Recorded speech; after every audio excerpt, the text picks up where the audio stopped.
Hello दोस्तों, welcome to Gupta ji technical. स्वागत है आप सभी का गुप्ता जी टेक्निकल के एक नए वीडियो में। तो दोस्तों, इस वीडियो में हम लोग करने वाले केमिस्ट्री का बहुत ही महत्वपूर्ण प्रश्न।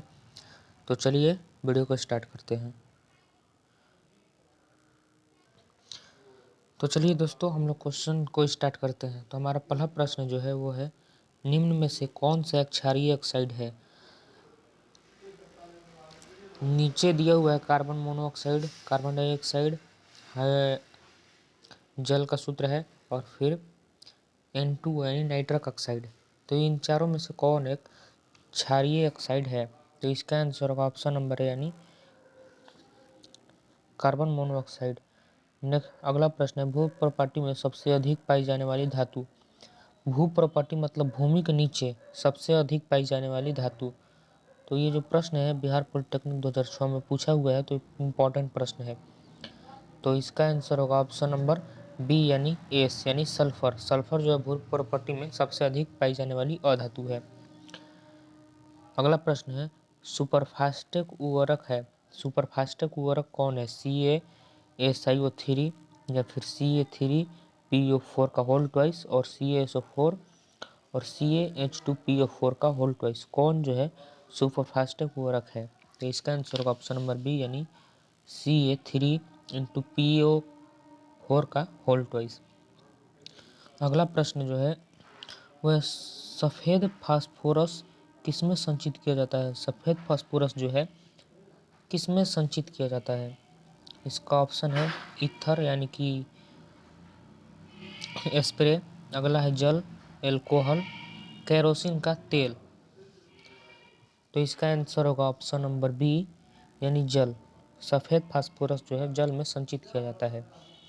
अगला प्रश्न है हमारा, अस्थायी चुंबक का निर्माण किससे होता है। तो हमारा प्रश्न है हमारा ऑप्शन है निकेल, कोबाल्ट, स्टेनलेस स्टील या फिर रॉट आयरन। तो इसका आंसर होगा ऑप्शन नंबर डी यानी रॉट आयरन। अस्थायी चुंबक है जो रॉट आयरन, जिसको हम लोग कच्चा लोहा भी बोलते हैं। अगला प्रश्न है, निम्नलिखित में से कौन सा धातु वर्ग विद्युत धनात्मक गुण को बढ़ाते हुए क्रम में दर्शाता है। कौन सा ऐसा धातु है जो वर्ग विद्युत धनात्मक के गुण को दर्शाता है, बढ़ते हुए दर्शाता है। ये जो प्रश्न है 2004 में पूछा हुआ है, इंपॉर्टेंट प्रश्न है। तो इसका आंसर होगा ऑप्शन नंबर सी यानी लिथियम, सोडियम, पोटेशियम, रेडियम और कार्बन। हमारा अगला प्रश्न है, सिसली विधि किस धातु के निष्कर्षण में प्रयुक्त किया जाता है। सिसली विधि जो है किस धातु के निष्कर्षण में प्रयुक्त किया जाता है। ये जो प्रश्न है बिहार पॉलिटेक्निक 2004 में पूछा हुआ है। तो सिसली विधि जो है किस धातु के निष्कासन में प्रयुक्त किया जाता है। क्लोरीन के निष्कासन में, लोहे के निष्कासन में, गंधक के निष्कासन में या फिर तांबे के निष्कासन में। तो इसका आंसर होगा ऑप्शन नंबर सी यानी गंधक के निष्कासन में। सिसली विधि जो है गंधक के निष्कासन में प्रयुक्त किया जाता है। अगला प्रश्न है, वाटर गैस निम्न में से किसका मिश्रण है। वाटर गैस जो है किसका मिश्रण है। कार्बन का और नाइट्रोजन का, या फिर कार्बन डाइऑक्साइड का और हाइड्रोजन का, या फिर कार्बन मोनोऑक्साइड और हाइड्रोजन का, या फिर कार्बन डाइऑक्साइड और नाइट्रोजन का। तो इसका आंसर होगा ऑप्शन नंबर सी यानी कार्बन डाइऑक्साइड और हाइड्रोजन का। अगला प्रश्न है हमारा, वह किसी वैद्युत अपघटन में होकर विद्युत प्रवाह किसमें गमन के कारण होता है। मतलब किसी वैद्युत अपघट्ट से होकर विद्युत प्रवाह किसके गमन के कारण होता है। इलेक्ट्रॉन के कारण, आयरनों के कारण या फिर प्रोटॉन के कारण, परमाणु के कारण। ये जो प्रश्न बिहार पॉलिटेक्निक 2004 में पूछा हुआ है। तो इसका आंसर होगा ऑप्शन नंबर बी यानी आयनों के कारण। आयनों के कारण जो है विद्युत प्रवाह गमन कारण होता है। हमारा अगला प्रश्न है, वैद्युत अपघटन में ऑक्सीकरण होता है। ये जो प्रश्न है 2004 में पूछा हुआ है, वेरी वेरी इंपॉर्टेंट प्रश्न है। तो हमारा जो प्रश्न है वो वैद्युत अपघटन में ऑक्सीकरण होता है एनोड पर, कैथोड एवं एनोड दोनों पर, कैथोड एवं एनोड किसी पर नहीं। तो इसका आंसर जो होगा ऑप्शन नंबर ए यानी एनोड पर होता है।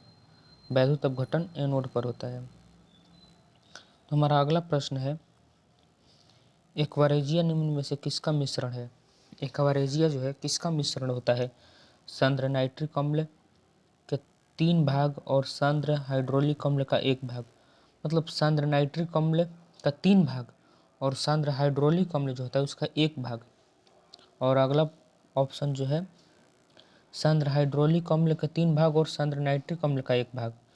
अगला प्रश्न है, अगला ऑप्शन है तनु हाइड्रोक्लोरिक अम्ल का 3 भाग और तनु नाइट्रिक अम्ल का 1 भाग।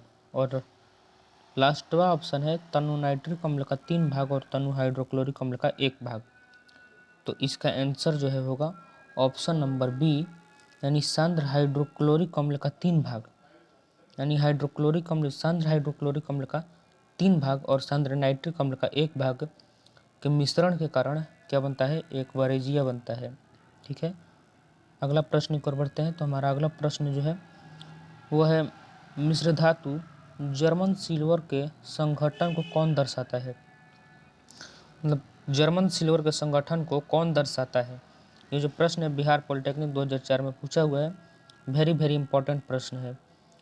तो इसका आंसर होगा ऑप्शन नंबर सी यानी कॉपर जिंक निकेल। ठीक है, अगला प्रश्न है हमारा हेवी सॉपर का सूत्र क्या होता है। ये भी जो प्रश्न है बिहार पॉलिटेक्निक 2004 में पूछा हुआ है। वेरी इंपॉर्टेंट प्रश्न है। तो ये जो प्रश्न है हेवी सॉपर का सूत्र क्या होता है, तो इसका आंसर होगा ऑप्शन नंबर सी यानी BaSO4। अगला प्रश्न है हमारा अगला प्रश्न है फास्फोरस का सबसे अस्थायी अपरूप कौन है। फास्फोरस जो है उसका सबसे अस्थायी अपरूप कौन है। पीला फास्फोरस, लाल फास्फोरस, बैंगनी फास्फोरस या फिर इनमें से कोई नहीं। और ये जो प्रश्न है वो बिहार पॉलिटेक्निक 2004 में पूछा हुआ है। वेरी इंपॉर्टेंट प्रश्न है। तो इसका आंसर होगा ऑप्शन नंबर सी यानी लाल फास्फोरस। लाल फास्फोरस जो है फास्फोरस का सबसे अस्थायी अपरूप है। ठीक है, नेक्स्ट प्रश्न पर बढ़ते हैं। तो हमारा अगला प्रश्न है विरंजक चूर्ण का सूत्र क्या होता है। और दोस्तों ये तो 1993 में पूछा हुआ प्रश्न है, लेकिन विरंजक चूर्ण का सूत्र क्या होता है ये यूपी पॉलिटेक्निक हो, बिहार पॉलिटेक्निक हो या फिर झारखंड पॉलिटेक्निक हो, ये तीनों पॉलिटेक्निक में पूछा जाता है। ये मैं इसलिए कह सकता हूँ क्योंकि मैंने झारखंड पॉलिटेक्निक, बिहार पॉलिटेक्निक और यूपी पॉलिटेक्निक तीनों पॉलिटेक्निक के एग्ज़ाम दिए हैं हम, इसलिए हमको अंदाज़ा है कि ये प्रश्न लगभग सभी स्टेट के पॉलिटेक्निकों में पूछे जाते हैं। तो खासकर इस पे ज़्यादा ध्यान दीजिएगा। तो इसका आंसर होगा ऑप्शन नंबर डी यानी CaOCl2। ठीक है, तो हमारा प्रश्न जो है यहीं पे ख़त्म होता है। नेक्स्ट प्रश्न जो है अगला वीडियो में करेंगे। तो दोस्तों अगर आपको ये वीडियो अच्छा लगा हो तो वीडियो को लाइक करें। अगर कोई भी ऐसा चैप्टर जो आपको समझ में नहीं आया हो तो कमेंट करें। और आप भी एक ऐसे स्टूडेंट हो जो पॉलिटेक्निक एंट्रेंस एग्जाम की तैयारी बिल्कुल फ्री में करना चाहते हैं तो हमारे चैनल गुप्ता जी टेक्निकल को सब्सक्राइब करना ना भूलें। और जिस दोस्त को इस वीडियो की ज़रूरत है उसके पास ज़रूर से ज़रूर शेयर करें।